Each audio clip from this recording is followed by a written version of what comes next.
Jello. Ayan. Sir Jello, ano bang expectations nila ngayong araw? Sa last day ng Makina Moto Challenge dito.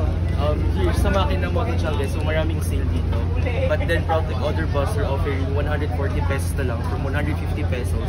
So meron na kayong 2 pads sa loob ng Protec sa isang pack. And this one will serve you for 3 months. Covered na kayo 3 months ng odor buster natin.